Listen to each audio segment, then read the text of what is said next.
Because you know what it is, like me as a rapper, when I present myself as a rapper and I'm going to a cypher, and me sitting back doing a podcast is two different facets of myself.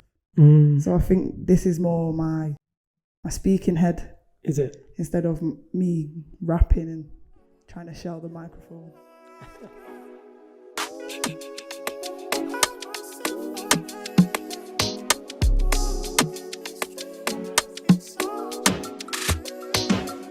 In the dark into the sun up. True Aubz, I'm still working hard, I'ma come up. Pretty when you smile, baby girl, just cock your bum up. Vibe all sweet, even though I came from the street. I'm True Aubz. I'm a rapper singer from Manchester, coming from my side. So I'm representing the city and hopefully got some gems to share today with Lazo. I think you do have gems to share. How do you see life? I see life like a beautiful mess. I'd say that, it's full of beauty and joy. And it's also downright devastating at times, especially for people in, certain countries that are quite deprived. Palestine right now, just people living in poverty. But then there's the beauty of it. Makes you really grateful for our struggles at times. Someone told me once, you can only deal with what's in front of you and you can only deal with the life that you have. So it's not always appropriate to say, well, other people have it worse. But in many cases, it is. If my first world problem, God forbid, let's say my audio file is corrupted, and this has happened to me before, stresses you out, you get upset, but there's ways around it. Worst case scenario, re-record again. But if my life is at risk every day, and it's because of a war that I was born into, like so many young people our age all over the world are born into wars. And you know what's mad?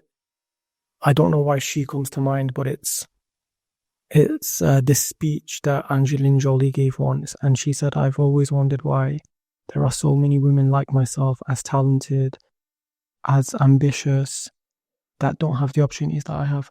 And we sit here with the same. We both have the privilege to sit and try and mold our lives the way we want them. You want to be a rapper, I want to grow this podcast. That in itself is a privilege, but you don't realize it until you look past your circle. Bless him. And this is why I think perspective and mindset is so important. And coming from an area like my side, where the mindset is not meant to be a growing thing, yet something that's put in a cage. That's kind of how I see it. I just want to enlighten people mostly with anything what I'm doing, and tell people, you can definitely try and push this life to be whatever you wish to make it. No matter where you start, sometimes the main thing is how are you trying to finish? Sometimes coming out of a place like my side can seem like a bit daunting, a bit, how do I put this, like it's against the wall. It's just it's like, how I would describe it is like having a weight on your back from being a small child, just carrying this weight. And the thing about being a child is the fact that you haven't yet understood that you're carrying this stigma with you. And I suppose that the ignorance to it is quite bliss. And then you grow to a certain age and you have the realization that, oh, actually, I'm from my side, so maybe, the chances I'm going to get, they're not as big as the next guy.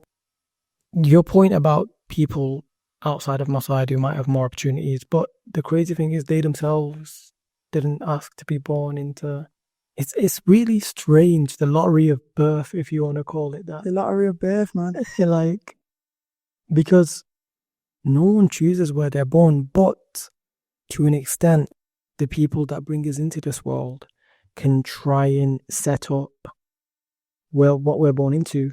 However, if you're religious like me, then you believe that your birth was meant to be.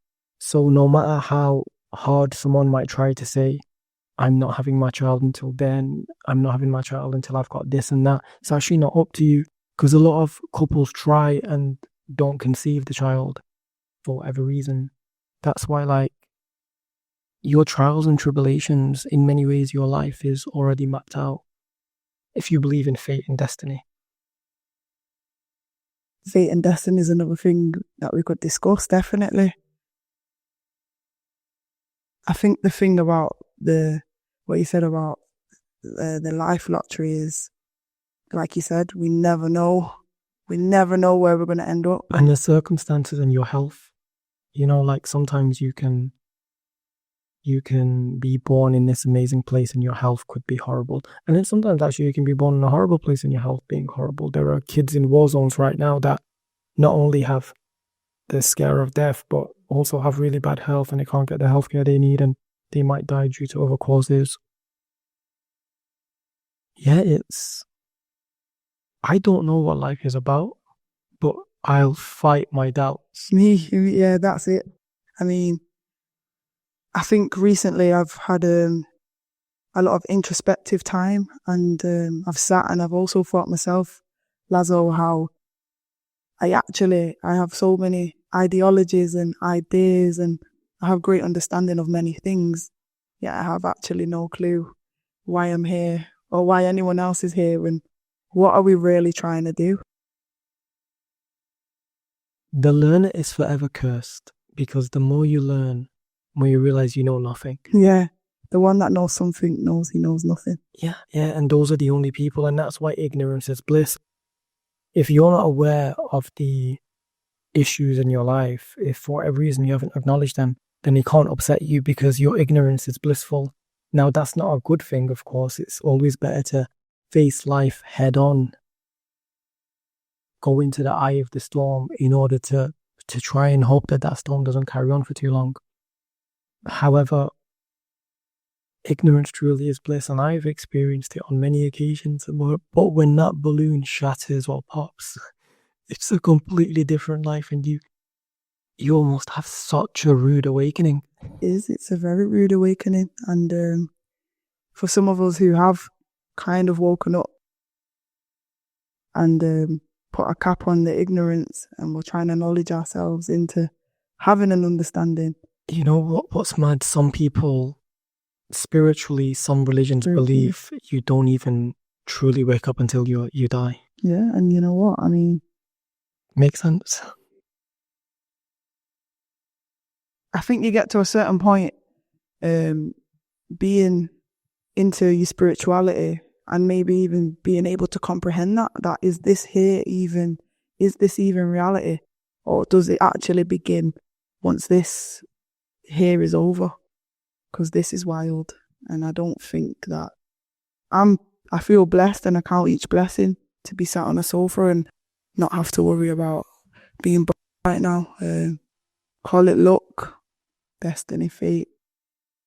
But yeah, even I wouldn't say I'm happy living in, call it the Matrix if you wish. I wouldn't say it's the greatest. Yeah. Yeah, but I think in life, all you need is the opportunity to try. The opportunity to try to go again. If you're blessed enough to be in a position where you can get up every day and work on your life, like you said, some people are in a war zone right now. Many people all over the world, not just the positive and not just the obvious ones. Mentally, spiritually, physically. Yeah, so if you're blessed enough to wake up every day and give your life goals a try, to wake up with your loved ones, to wake up with your friends, then as much as you do have a right to complain, you do have a right to vent what's in your soul. Perspective. And I want to make one point before we, let's say for now, drift back onto the music. So I'm Muslim, for those that don't know, and most of you do know. One of the companions of the Prophet, peace be upon him, was asked, how much free will do we have? And he said to the man, the man was on his feet, of course. He said, raise one foot. And then the man raised that foot. And then he said, raise the other one. And he said, I can't. That's how much free will you have in life. So you know, things are predetermined. Things are destiny to an extent. Should you agree with me and should you believe me, that's up to you. But there's only so much of it, and sometimes things are meant in life. And you know what? Many times in life where we want things to go the way we want them, and they don't. But in life, I think sometimes things happen for you. They don't happen to you. They don't happen against you. Powerful. If you want your next track to be your main one and you believe in your heart, that's going to work. When it doesn't work, that's not necessarily life shutting its doors on you. Maybe it's opening more beautiful doors that you've never even comprehended. I like it. You know, so it's important to, but you'll never find out if you stop. That's the thing. Never give up, man. You have to keep going. Yeah. And you have to choose what's important to you in life. And it's okay that not everyone has to sit here and work on a craft. Some people's biggest goal in their life is a family. And I love that. Yeah, I think everyone definitely has their own calling. And I think the only way to hear it is by listening to what's inside instead of listening to what the outside tells you. So yeah, man, I wish everyone listening finds a way to connect with themselves after hearing this one. You have intuition. Use it. Clear your mind, clear your heart, and trust your intuition. But on that note, I haven't even said welcome to the podcast yet. So welcome to the podcast. That was the deepest intro I've ever done in my life. But such is the nature of our friendship. Because I can actually say, like, when did we first talk? 2 weeks ago? Roughly about 2 weeks ago. And we've just had more deep talks than I can even remember. Thank you for coming on the podcast. Thank you for having me. Really appreciate it. Pleasure always. Now, fully introduce yourself. Give them your stage name and tell them what you do. Yeah, so I'm True Aubz. I'm from Manchester. I'm from Moss Side, to be more precise. I'm an artist, so I'm a rapper, I'm a singer. I'm a family girl. I adore my family members deeply. I'm an educator. I've worked in multiple different high schools, primary schools. I've also been a youth worker, an events runner. I do quite a bit, actually. I feel like my head's just went, whoa, I actually do all that. Yeah, I actually do all those things. But that gives you perspective, that gives you life experience. It's important to see the world outside of the one that you see every day. Quite metaphorical. You know, that's why they say travel, experience things, get to know people. Remember what I said to you that day? I was like, it's important to expose yourself to people who don't agree with you. Yeah, we did. I remember that conversation. Because I think that's one of the best ways to have a different perspective. You can only see from your own two eyes. But when you listen to someone who has a different vision to you, whether that be through life experience or religious perspective, it just allows you to see something else. It's almost the closest thing you can get to being inside somebody else's mind. So it's important to be around people who are different to you, who have different ideologies and come from different backgrounds. Because even though me and you are both from my side, we have completely different ethnic backgrounds and religious backgrounds, and those two people though can come together and create what is probably an art form or a conversation piece. Yeah, definitely. Which is what we have today. One of your most beautiful songs, in my opinion, is No Forsaking. It's very deep. It's very inspiring. And can I also just say, I don't know who shot the video, but shout out to him. Shout out to Jay Bannister on the visual, man. What a top guy. Yeah, it was great. Thank you. Tell us about it though.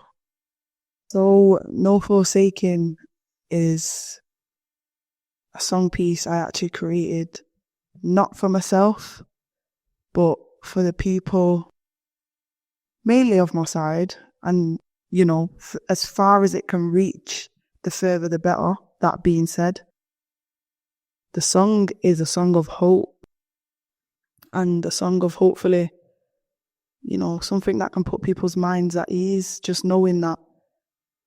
I'll recite some of the lyrics for you. You say you want to find your way, then find your way. Life is only ever what you make it. Again, I've started from a place. I never thought I'd be sat here creating these songs on a podcast with Lazo. If he would have asked me at 15 what I thought I would have been doing, I would have told you, shotting with the mandem. And that would have been honest. So actually, like, I want to go into that. When did that stop being your golden? Because it's very easy when you grow up in an area to fall into the same cycle as everybody else. It's a broken mentality. But when did you realise that? I think, first of all, I'll say that was never my aspiration. That was never my dream to become that. I just assumed that that's what was set up for me. That was meant for me, and I didn't see a way. And I think that's the thing about the song No Forsaking. In order to find your way and get that dream, you have to envision what your dream is. You have to have an understanding of who you want to become. Otherwise, you will only ever be what you're told you're going to be, what your area and your environment will allow you to be. Just like your peers, you know, if you're chilling with 10 men who are all doing the same thing, most likely you're going to be the 11th guy doing the same thing. So I think vision was really important, and I was lucky enough. Would you have an awakening moment? Like, what was it? Like, because I get what you're saying, but was there a moment where you felt like me, myself, and I don't have to fall into this cycle that everyone in my area does? Was it a piece of education? Was it a different goal? You know, I will be dead open and transparent, and lucky for me, I found a person who really helped me to ignite my soul. And I will never forget this human being. She's still a part of my life. She's like a big sister, a mentor. She's also an educator. And that was Sarah Johnson. What an amazing woman. She was actually my maths teacher, and I gave her a lot of crap. And I'm lucky that she actually helped me dig inside myself and find the potential that I had, that she obviously seen that I wasn't aware of myself. What was her background the same as yours, or was it just a vision that you didn't have for yourself that she had? No, I don't think so. I think she came, well, she's from Birmingham. Shout out Sarah as well. You know, she's from Birmingham. She came from, I'd say she would call it a privileged upbringing. And yeah, I think when she met me, I was 13 or 14, and I was in emotional turmoil. I hated the world. I wasn't in a good place. And I would lash out. I was very angry, very, very angry, and disturbed as well by a lot of the I had seen growing up. Yeah, what were you angry about? Can you be a bit more direct? Definitely. So, you know, I have a young parent, so I never had an advantage on life, as my mum was so young when she had me. I'd also say I was quite angry about my sexuality and kind of feeling like, well, something's wrong with me here. I was just mad at the world and the way I felt. I felt like I had so much to give, and I think as a teenager, that was when I was understanding that the world can actually be quite unfair. And, you know, it's not based on what anyone has in their heart, but more about what people may have in their wallet. Money plays a big part in this world that we live in. Money, power. And we was poor, so yeah. Listen, I get that completely. It's very relatable. When the truth is, when you're young, it's not even the right time to be exposed and to understand those problems.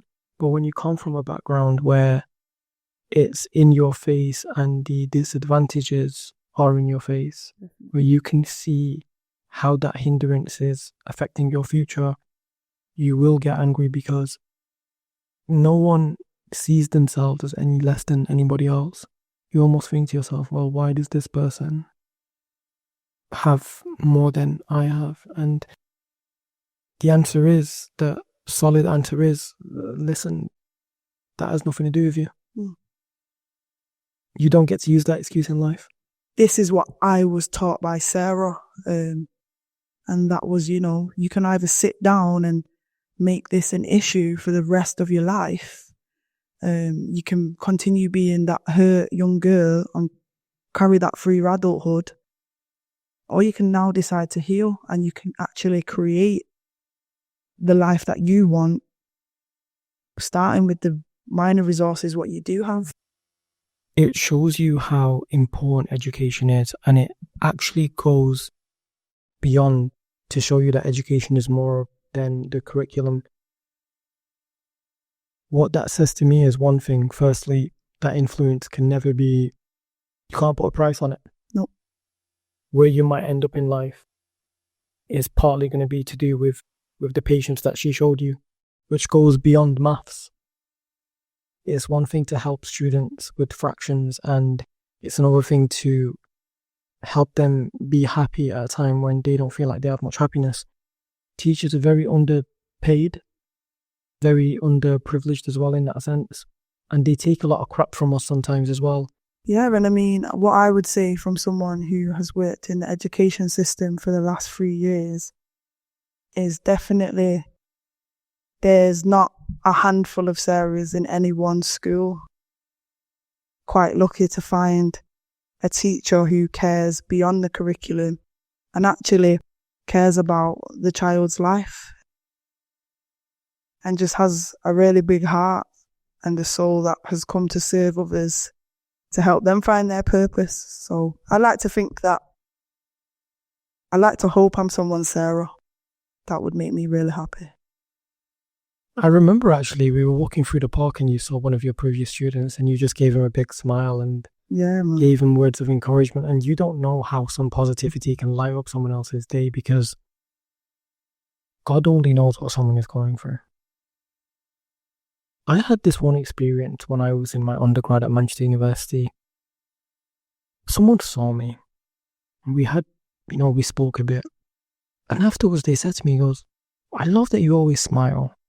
And I was like, I'm flattered, thank you. All the thinking of it is nothing more than a compliment. And he goes, no, but seriously, you don't understand, like, I feel like shit right now. And then it gets real. I'm like, well, yeah, you okay? What's going on? And then his words were, it's not that I want to talk about it. What I'm saying is that your positivity brought some light to my sky full of clouds. That was the metaphor the person chose to use. And I suppose from then on, I always tried to somehow be positive, just because that little experience made me realize that your words, your actions affect other people. That's the thing about positivity, and like you said, just a smile. It's a way of choosing to live your life. At the end of the day, something I know as someone who smiles quite often, it doesn't mean we're always happy, does it, Lazo? If you're asking me, no, it doesn't. No, do you know what I mean? I think we all bear wounds and we all have our aches and pains and traumas that need healing still. So much of what we need in life, the world puts in front of you. Right in front of us. And we get caught up in this rat race at times. And I'm guilty of it, right? I don't want to speak for anybody else, but I am guilty of it. When you're ridiculously ambitious, like I am, I will sometimes forget to count my blessings because I just want to keep achieving things. That's it. Can I just say I was a bit harsh on myself there? That's it though. I think that's a massive part of life, and I think especially when you start becoming someone who people will then recognize you as an achiever. More great to the point is when you sort of recognize yourself as someone who's starting to achieve. You do become hard on yourself and you do look for the next step. But you can get complacent. There's a balance. I think there's a balance between drawing negativity from it. So the parallel that I was trying to draw was, yes, it's acceptable and I would encourage you to always want to do better than the previous day and the previous month and the previous year. But the actual negativity shouldn't come with it. So I shouldn't kick up a fuss and ruin my mood. I should just sit down, make my notes, and elaborate onto the next stage. So that's the only thing I was trying to say. I've been ambitious. It was architecture school that really whipped me into shape, I'll be honest. Because it was just grueling, but we don't have to talk about it. But yeah, with a little ambition, you can achieve a lot. With a little consistent ambition, your life can start changing in ways that you never imagined. And it goes past fear. And everything you want is on the other side of fear. Yeah, definitely. I would say that to anyone listening. I think it definitely has to go past fear, because the fear has to be present. If it's not scaring you, then it's not big enough. If it's not scaring you, then it's probably something you've already done. Or maybe you're naive. Or maybe you're one of them guys. Do you know what I mean? Only you know. Yeah, exactly. We definitely all have our Only you know. Can I ask you something? What's your style musically? And I want a deeper answer than the genre. I like, what is your style? I think my style of music is very J. Cole, very Kendrick. It's very Erykah Badu. It's very Lauryn Hill. Yeah, it's very... I say they're the bases, and I'll explain why. I chose these artists because these are people who make music not just for themselves, but for the masses. So I don't actually ever really sit and think, if I'm going to create a big tune, and especially if it's something that I'm going to have to put money into, then it needs to be for other people. It doesn't have to be about my ego anymore. It's interesting because you used the people that you just mentioned speak from the soul, and J. Cole is my favourite storyteller. I think Jermaine Cole is one of the greatest people to ever pick up the mic, just because I think he's such a brilliant storyteller. Many before him have been like that as well. These people are very soulful and very true to themselves. So let me ask you what I ask many others that are music artists. In a world where the best artists are true to themselves, why do we have such a large amount of generic people that sound like everybody else? Where does this idea of copying come from? That answer that I'm going to tell you now, we spoke about before. And it's that thing of the ignorance being so for a young artist who has the talent of being able to rap, because I mean, being able to rap and being able to create a story and pull people into the light from the darkness is two different things, and I don't ever want any. This is the part where I get maybe, and I say who I am now, and I step in my confidence and into my power, because I don't want many people to come around me and I think you can rap, and I respect that. But is your vision my vision? And is your vision as respectable as what I'm trying to do? Are you thinking about yourself, or are you trying to feed the people? I think it's just easy for any rapper to just look at somebody like JME or Gigs and be like, I want that lifestyle and I want to rap like them. It's all too easy to be a copy because it's already done, and you can see that it's already working so well. It takes a lot more courage and a lot more pushing past that thing of fear to be someone who's so original. And, you know, before the music, Lazo, you have to know who you are. It's the only way you can write about your truth. Otherwise, you'll listen to someone else's truth and you'll be writing about theirs. No, I agree with you. There's a lot of bravery in being yourself, and it's hard. I think when something works, it becomes formulaic and people want to be successful when they believe in what they're doing more than they believe in the paycheck.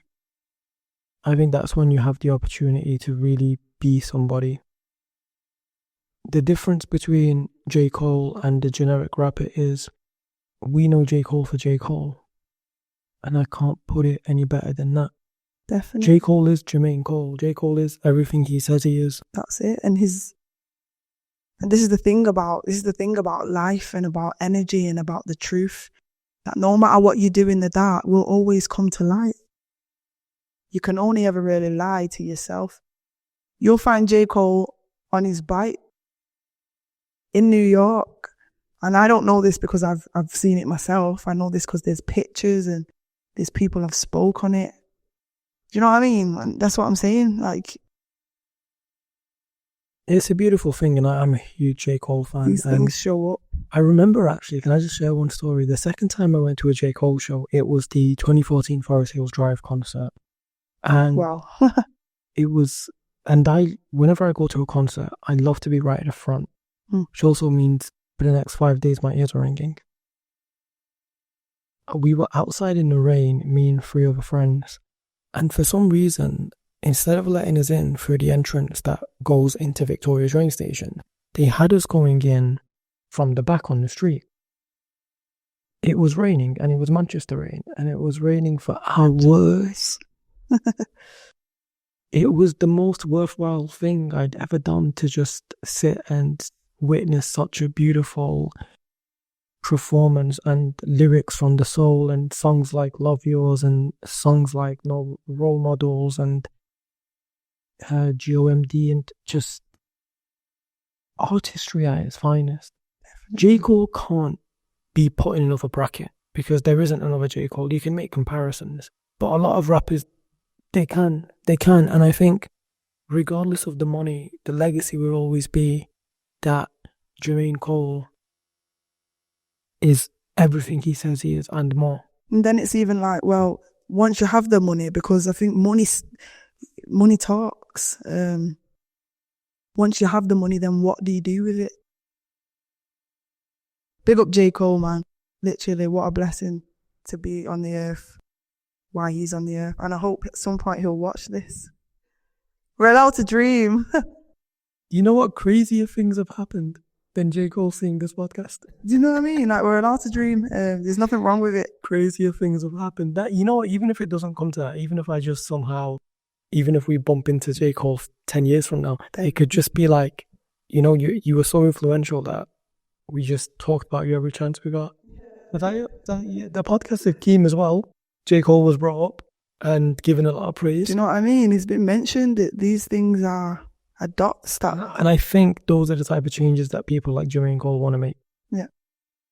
In comparison to people who really, they're just in it for whatever they're in it. I recently did a show for Red Bull.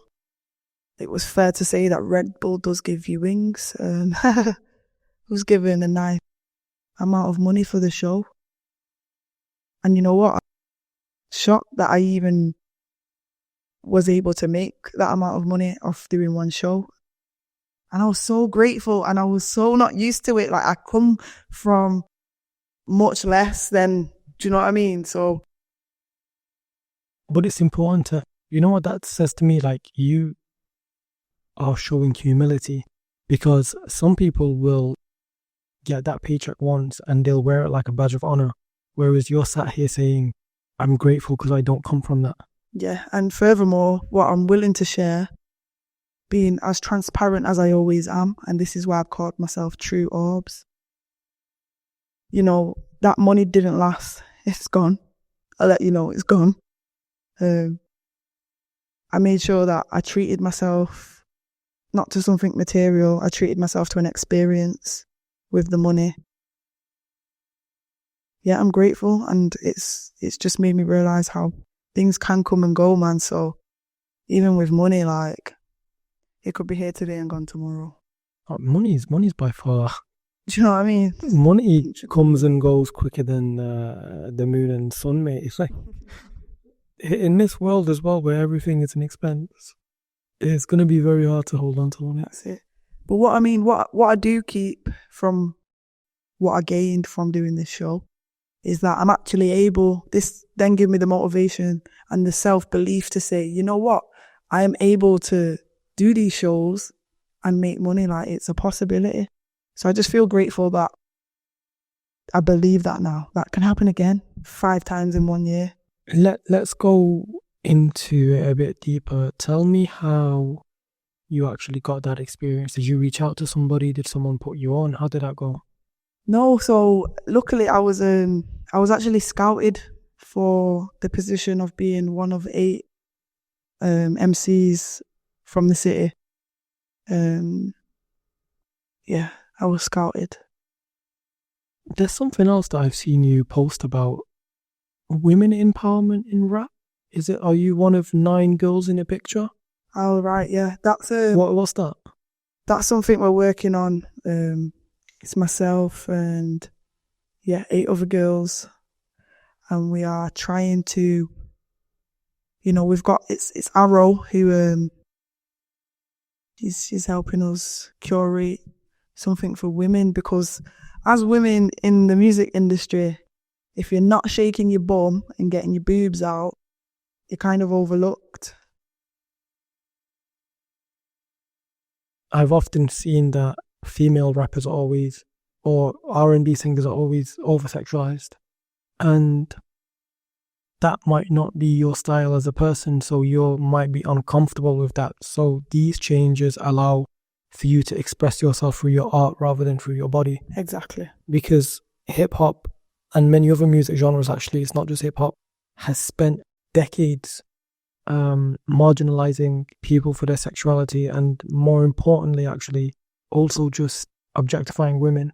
And they were a product of their time. I'm not going to sit here and say I've never uttered lyrics that were completely horrible towards women. Yeah, and I think that's because sex sells. Right, but on a deeper level, it's what the money brings and how it brings the sex, so to speak. Yeah. So when they're marketing and they're putting out these music videos, the main influence of the hot model is for you to make a direct association between the rapper and the model, and this comes with the fame. And exactly. Whereas on a deeper level, a lot of these rappers have said, actually, there's just a bunch of industry women that are constantly just floating around. And I mean, a little secret that I'll let people in on, I know rappers who, or should I say musicians who, on camera, they're one person around 5 to 10 girls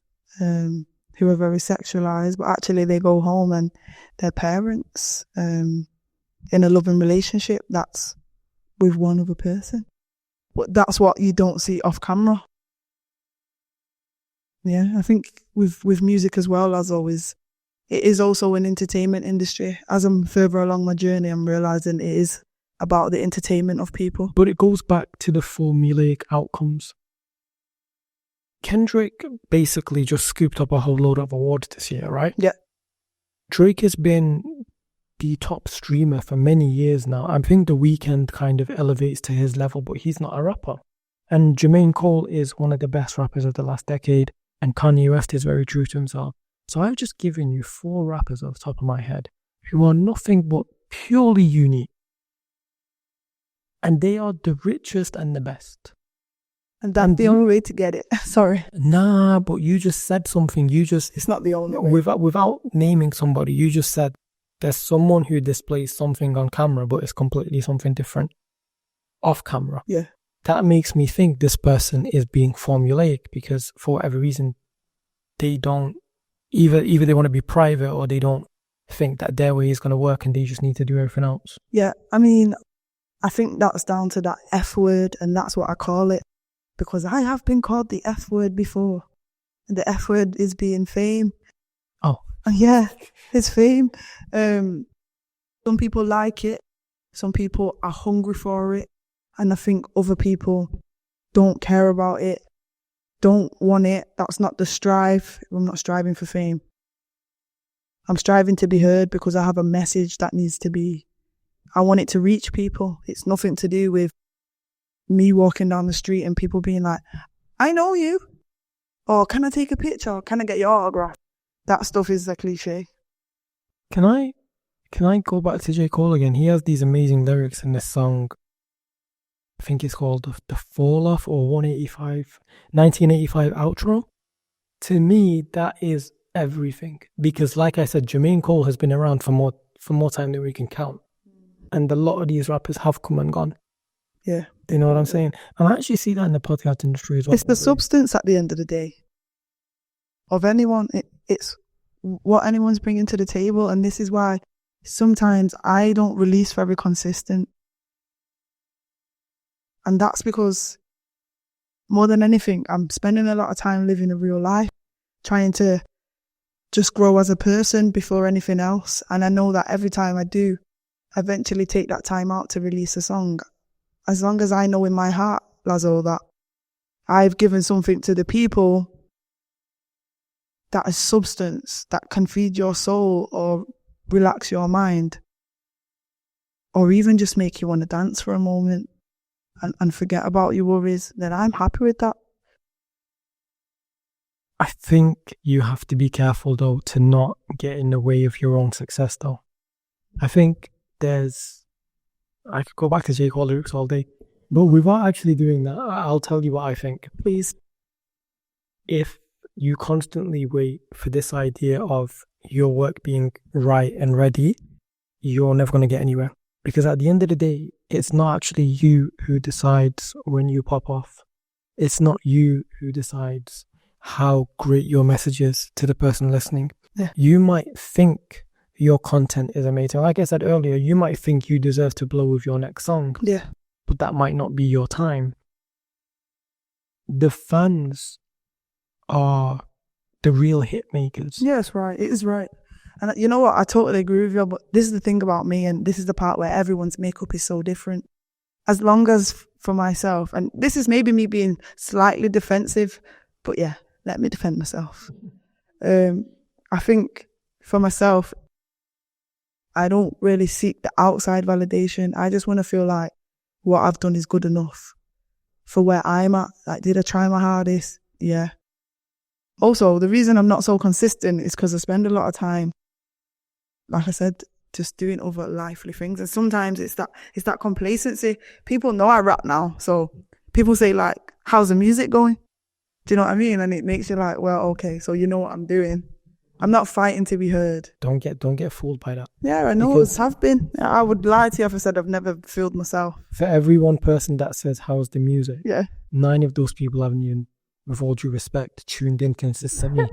You know, they just know you do that and it's a conversation start. Same way, do you know what people say to me? They're like, I love your podcast, man. If I push back and said, have you listened to it though? And then they'd be like, yeah. You know, you had this person on and no one is obligated to listen to our craft. That's it. Just because we sit here and we record doesn't mean that person who's plugged in right now owes us anything. We constantly, time after time, have to earn the right and get our listeners in. No, it's fine. And that's the truth, right? Until you get to a stage. So was it Lauryn Hill who released a full album with no beats? That is one of the Unplugged. That is crazy. Was her though, right? That was her. Right, she earned the right to do that. Do you understand what I mean? It wasn't the first album, was it? No, it couldn't have been. Do you know what I mean? I understand exactly. You earned the right to do these things. That's it. It is. It's earning the right to do things. You earn the right in everything. You get up every day and you earn the right to live your passion. That was one of the... That's why Kanye is who he is. Kanye can be Kanye because Kanye spent 15 years changing rap music. 100%. Because changing fashion. Kanye believed in Kanye. Changing atheists into believers. Like, and I always loved it, and I always thought to myself, with all due respect as well, there have been times where he visibly needs help. Yeah. Clearly surrounded by the wrong people. But I think that happened when you're ridiculously rich. I'm sure his direct family did try to help him, but when you're Kanye. People like Dave Chappelle, who've known him for a long time. Oh, that's crazy. That's my birthday twin. Dave Chappelle? Yeah, 24th of August. What a man. Big up Dave Chappelle, man. My favourite part of a Dave Chappelle show wasn't actually even a joke. It was the intro to one of his specials where he said, all greatness is from God. All praises are for God. And he goes, when a hero stumbles, the cowards rejoice. Nothing feels better to a coward than watching a brave guy fall. And that 40 seconds to me is the greatest Dave Chappelle has ever done anything. And it wasn't even a joke, but it was a human one-to-one interaction with the crowd. Yeah, I felt that a lot. From a religious perspective as well, I just loved it when the intro was, all greatness is from God. Most definitely. And he's Muslim too. Yeah, and there's so many people, whether the God be Jesus Christ, Allah, or any other God, there's so many people on the earth who are living without a God, man, and I don't know. I think that's another podcast in itself. We'll leave it at that, but we'll leave religion for the time being because it does get very complex. It's very complex. God or religion is the square that no one can circle, or the circle that no one can square. You know, however you want to say it. In the centuries that we've tried to discover and understand God, we're no closer. But in that time, we've managed to create mathematics and create multiple languages, more languages than we could ever count. And we've also ventured out to the other side of the solar system, whether to be to Mars or the moon. So that shows you how complex the idea of God is, that for all the centuries we've been here, we're yet to really, truly figure it out. And I say that from a non-biased perspective because I'm Muslim, so you know how I feel. Yeah. But I'm saying generally speaking. I'm Christian. I respect it. Yeah. You know what I mean? What else do you have planned? Because I know you said you want to live for a bit, but I don't want you to hide what your future plans are. So is there a song you've been making, a song you want to make that you haven't made yet? 2025 obviously is ahead of us, and I will be dropping my first tape. I'll be spending a lot of time working hard to create a tape that, first of all, means a lot to me, because it has to mean a lot to me. And I think second of all, for my listeners, it always has to be. And, you know, hopefully from this, fan base will grow. Paid shows will be coming in. And yeah, just more prosperity from it. But I hope to leave something or give something really great.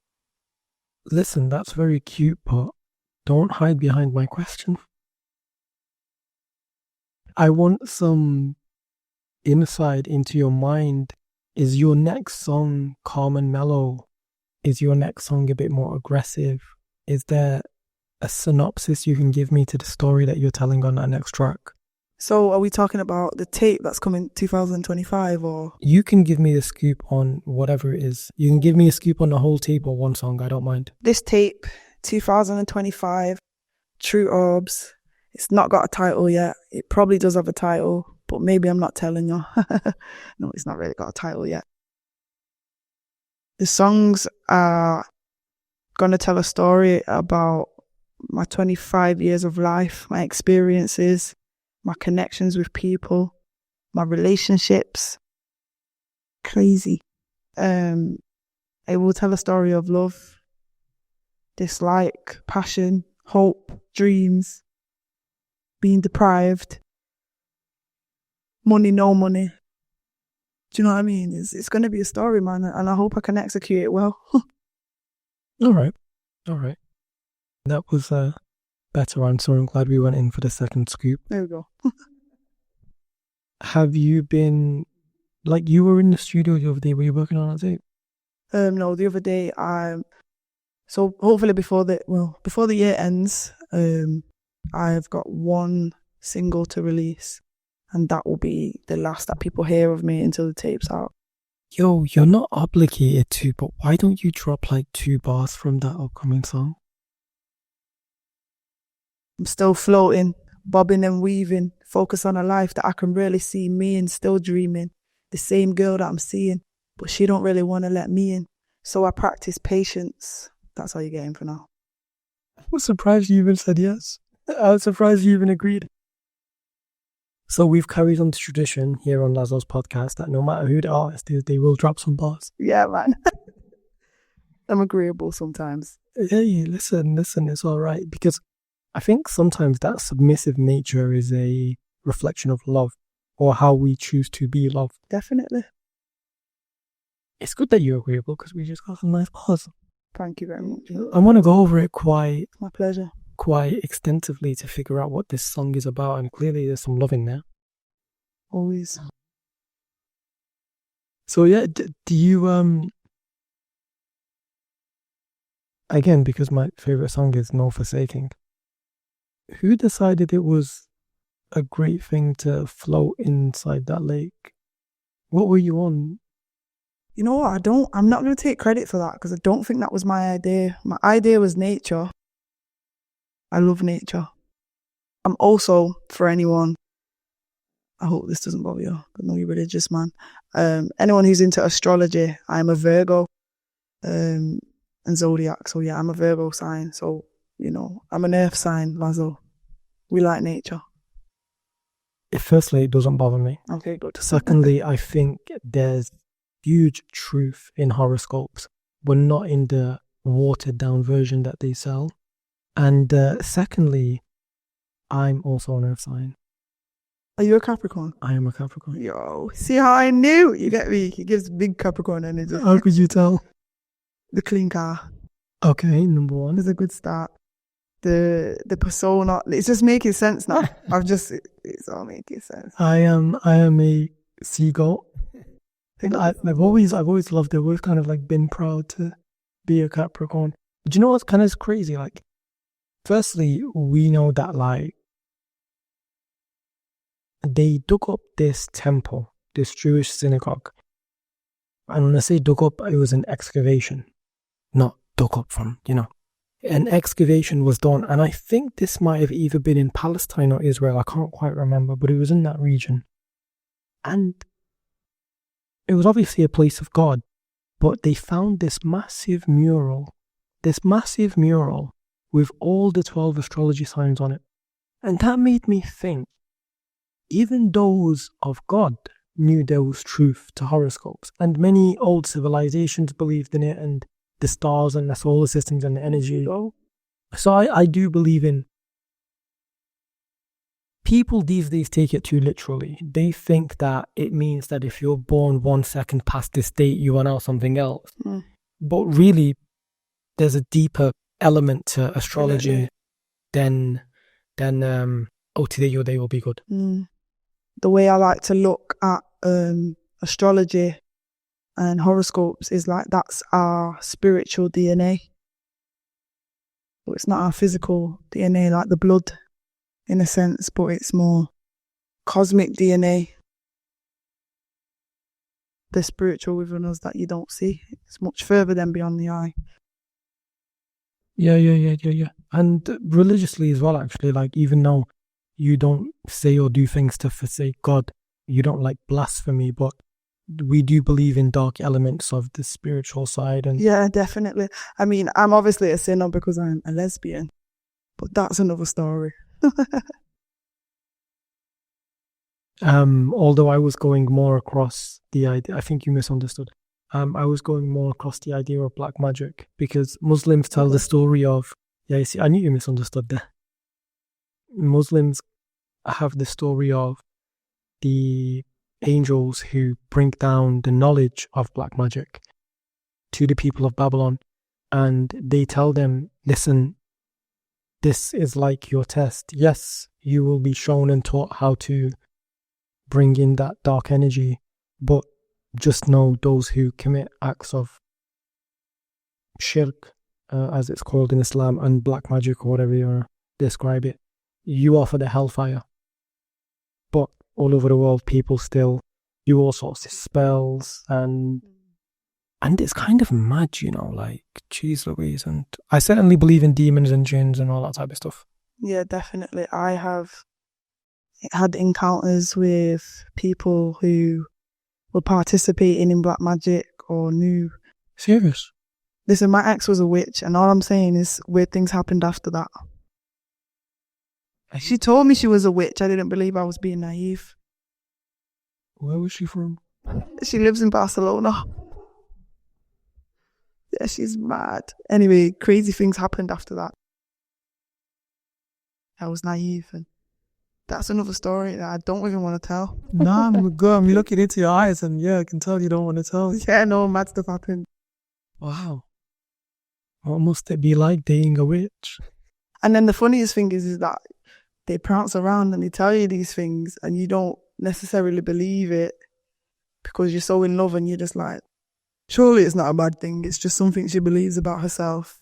Then you get on the bad side, and as in, like, juju on you. Are you saying that this person openly said they would curse you, or are you saying that they openly described themselves as a witch? Bit of both. So if you argued, would you get like... No, it's more like a sense of unease came. Then at the end of the relationship, you know, when it's rarely over, she definitely did something. And it messed with my mental state. Where did you meet this girl? Did you meet her as you were trying to get a palm reading? No. I met her in Charlton. I met her at Caribbean Takeaway. In England, I didn't know she was from over the seas. Would have been planned by her to begin with. You might have been like a little doll that she was poking into. You also like, I feel like I'm being exposed to this. It's horrible. I feel like I'm nervous telling the story. Yeah, I'm a little bit nervous. Listen, life experiences. Kids, stay away from witches and... I think that, honestly, I feel like if someone tells you that they're a witch, that's possibly a red flag. Oh, you think? I mean, you think? It's only what I know now. You see what I mean? It's the way she said it though, like, possibly. Unless it's the 31st of October and someone says it on a night out. People don't say it for normal reasons, okay? Yeah, no. So, I'm glad you have surpassed the curse of the girl. Was she an attractive witch? I mean, I have a new partner now, so I'll say no comment. Does that make sense? Was she worth the risk? I don't need any more juju, do you know what I mean? Like, I'm trying to have a peaceful life. I'm just saying, if she's pretty enough, you might want to... I mean, my new girlfriend is prettier. Politically correct. So you definitely sound like you're a fan of love. Oh, 100%. I'm a lover girl. As tough as I am, as masculine and as strong as I'm willing to be, I'm definitely a lover girl with a woman's heart. That's how I like to describe it. So does the masculinity protect your inner heart? I think the masculinity is quite natural. It's not something I do for an image. It's quite natural. I've always been this way inclined from being such a small girl. I've never liked girl clothes. I've never liked makeup. I never wanted to be feminized. Even now, it's just something that doesn't interest me.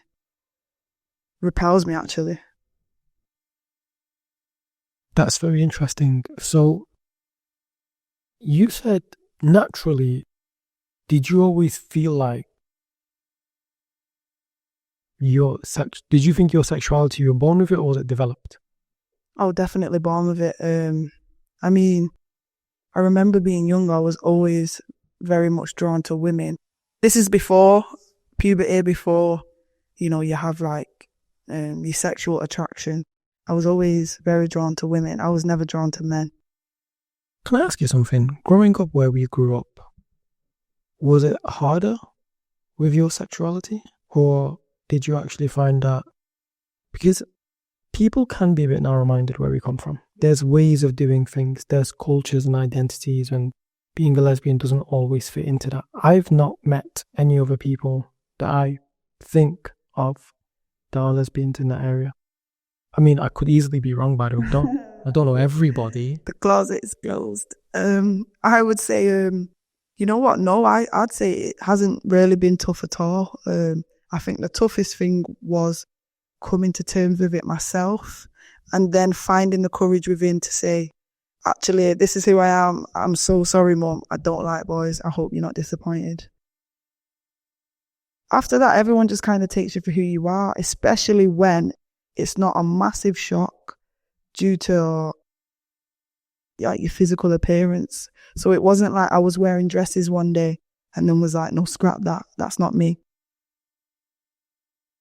Even, you know, when I was younger and I was in the closet, I always dressed very masculine. My behaviour was very masculine, you know, so I don't think it was like a culture shock to anybody. What I found interesting was you didn't tell me on a personal level. I found it in your music. And I was like, oh, okay. And the first word I thought was, this is brave. Because, let's not get it twisted. I've been listening to rap all my life, and rap is ridiculously homophobic. Yeah. Be real. Like, I know these days they all want to be a bit like squeaky clean online and on Twitter. But and I'm not going to do this, I'm not going to name it. But there are a lot of famous people out there who right now act as if they've never said a homophobic slur. And Can I be homophobic? But Central C is more about this era. I'm talking about rappers that have been famous since we. No, yeah. But even that's a backhanded comment, you know, because he's saying what he's saying. Let me dissect it. He's saying, well, I mean, she could be bisexual. Maybe I hope that's what he meant. Because gay girls don't sleep with men. No, I think. Do you know what I mean? He then has another line in another song where he goes, when I said my bit gay, I didn't mean that in a degrading way. Oh, is that what he said? He says it in another song. Damn, big up Central C, man. Supporting the girl them. He said it. I could have got those lyrics wrong as well, but he kind of apologized for it in this song called Me and You. Oh. So his partner was actually bi, I believe, going off the lyrics. Right, okay. But I'm not here to confirm or deny his personal life. Yeah. You know what the problem is? Let's talk briefly about relationships. And can I, before we do, I want to compliment you on something. You're a music artist, and we've had a ridiculously deep conversation that hasn't even flowed about music that much. I'll be real with you, like, I mean that as a compliment. Thank you. Like, in a way, like... I understand. I think what you've done is you've allowed the listeners to get to know you. On a personal side as well. Yeah, more than your music. And that's not a good or bad thing. Everyone has their own style. When I was sat with Kimo, Caveman, they're more music-centric in their speech. But that's not to say that any of you are any more or less than the other. Yeah. But I suppose what I'm saying is you can only be your authentic self. And if your authentic self is talking behind this mic, then that's... Definitely, that's what I mean. I like to think that this is also part of my purpose as well. Yeah. No, I respect that. Now I just have to remember what I was going to say before I said that. I'm not even guessing. What did I say? No, I appreciate that though, man. No, but what did I actually say? What was I saying before that? Oh, about... Society and relationships. I think there's due to social media, there's a huge overexposure to other people. And what I've often found is that when you're entering relationships these days, you can do it with a blindfold on. You can do it with this idea that it will fix your problems, and if one doesn't work out, you can go to the other. What that means is that we have a society of boys and girls and that are very overexposed to one another. So for you to have been able to have heartbreak at 17 and 18 and not let it affect you as a person. Yeah, I was 15 going on 16. Right, that to me is such a test of character, because heartbreak can be very hard to recover from. Yeah. And for many years, you can be a damaged person hurting other people. I don't know what your journey was from that age to you're 24 now, but I sense you've come out of it in a positive way. and that you are now having great experiences with whoever your lover is and your partner is? I would say I'm very difficult. I wouldn't even want to sit here and lie, because there'll be someone on the other side of the camera like, see, it's not easy. No, I'm quite difficult as a person. I think I'm very aware. I know what I want out of a relationship. But I've also had a problem attracting witches or something like that. Do you know what I mean? Like, I've had the problem attracting a partner that aligns with who I am at my core. But I think that's also to do with having, wounds and trauma bonds. Also, with two women in a relationship, it's very emotionally inclined as well. So it's very hot-natured. It's very difficult. Don't you naturally cycle up with the other person? That is so funny that you just said that. Is it true? This is true information. Anyways. I don't know what the challenges are, because it's hard to speak on experiences that you've not had, and I am yet to attract a witch. And I'm not sure I want to, but you know what? It would make a great podcast episode. It would, though. You'd be different, you know what I mean? It would make a great podcast episode if I could just say my experiences with a witch. But I'm not trying to attract anyone. So, tell me about what you're like in the studio. I know that's a bit of a tangent. I think in the studio, Do you write a lot? I wouldn't say I wouldn't say I write a lot as I used to, but that's because I can freestyle, so it's nothing to do. I wouldn't like to say it's being lazy. I'm just very confident in being able to put a beat on and shell right there and right then. I don't like to write bars, I like to write songs. I love that line, by the way. I don't write bars, I write songs. Yeah. I love that. But for people who don't understand, explain it. So, yeah, just to further explain that with some depth, I've had backlashes from people where they've complained that I've jumped on a cypher and I've freestyled the whole thing. When I say freestyle, an actual freestyle where I've not wrote any of the content, it's not premeditated bars, it's straight from the mind and out of the mouth. That's what a freestyle is. And then there's the other side of me where I'll go in the studio, I've got my notes, and I've spent a week beforehand writing the full song. The cypher thing I get, calm.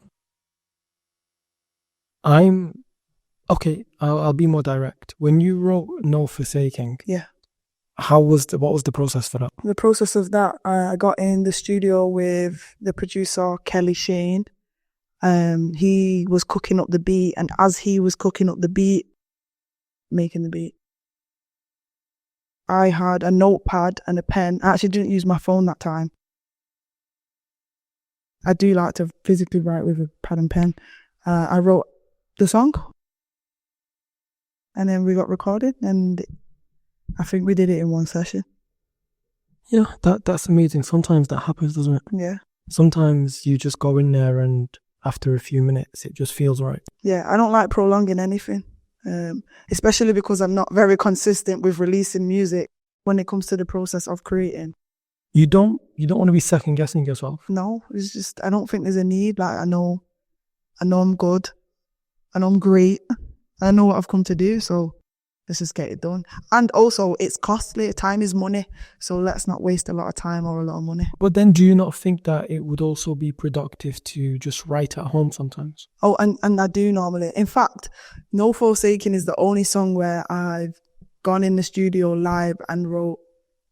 Normally I come prepared, but that was because it was a collaboration with myself and Kelly Shane.